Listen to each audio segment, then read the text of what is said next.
गुणनखंड 2x² minus x और -6 का हल करना है।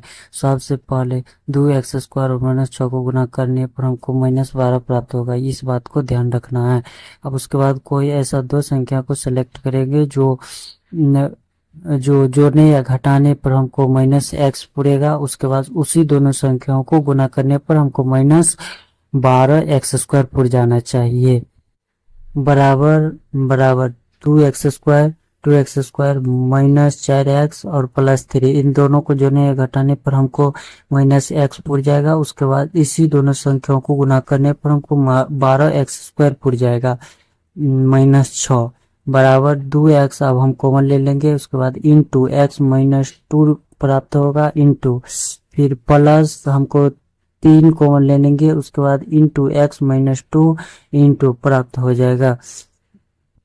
अंत में बराबर 2x और +3 इसको उतार देना है। अब इंटू x -2 ये दोनों बराबर हो गया, इसीलिए x -2 लिख देंगे। पुनः गुणनखंड 2x² + 7x + 6 का हल करना है। सबसे पहले 2x² और 6 को गुणा करने पर हमको +12x² प्राप्त होगा, इस बात को ध्यान रखना है।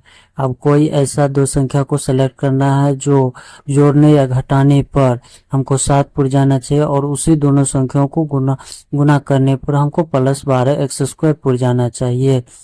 अब हम बराबर 2x² + 3x + 4x इन दोनों को जोड़ 3x और 4x को जोड़ने पर हमको 7 पुरेगा और 3x और 4x को इन दोनों को गुणा करने पर हमको +12x² प्राप्त हो जाएगा और +6 x हम कॉमन ले लेंगे तो प्राप्त होगा 2x + 3 इंटू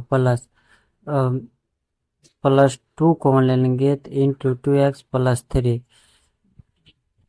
2x + 3 अब हमको बराबर हो गया, इसीलिए हमको x + 2 इंटू उतार देना है। उसके बाद दोनों में से कोई एक 2x + 3 इंटू उतार देना है, पास हो गया।